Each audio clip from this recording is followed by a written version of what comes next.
Hey y'all. So we are going to talk about Piaget's theory of moral development.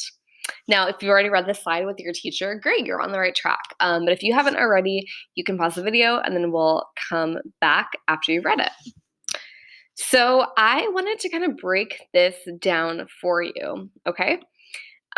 When you are little, as you might have experienced, you just kind of believe everything your parents say, right? And you see the world as black and white.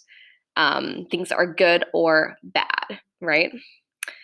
And as you get up a little bit older, actually around 10, where y'all are at, you start to develop your own values and question your parents and question authority. And you start to see the world as gray, which means not everything is good or bad or one thing or another. Let me give you some examples. Okay, so this is an example of a black and white statement versus gray.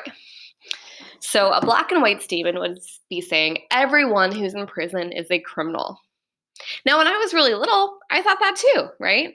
If someone's in prison, they must be a bad person. However, when I got older, I started thinking in this gray area that people can make poor choices, but it doesn't make them bad people. Also, sometimes people get unfair consequences because our criminal justice system is not equitable. Okay. So again, this is going from seeing things as like good or bad to seeing things as more complicated and more fluid. Let me give you another example.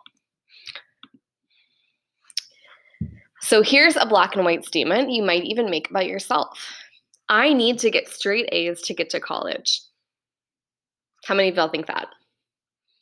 Okay. I thought that too, right? When I was a little kid, I thought, if I don't get straight A's, I'm not a smart person. I was really hard on myself as a kid. However, when you get older, you start to think a little bit gray. Okay? I started to think, hey, not everyone learns the same. I can learn from my mistakes, ask questions, and get better every day. Thinking critically will help me learn more in college and grow as a person. Okay? So think about statements that are black and white, right? Seeing things as good or bad, versus statements that are gray, seeing the world as more complicated, more fluid, and having more room to grow and think critically about things. So I'm going to go ahead and ask you a question first to tell me what's something that now that you're about 10 and you're going through the stage of development that you start to like question about what your parents think, or maybe there's something that you think is right and your parents don't think is right. Tell me about that. I'm not going to share it with your parents, okay? And then we are going to play a matching game where I'm going to have you look at a couple statements and tell me if they're black and white statements or if they're gray statements. And then we'll talk about our next objective.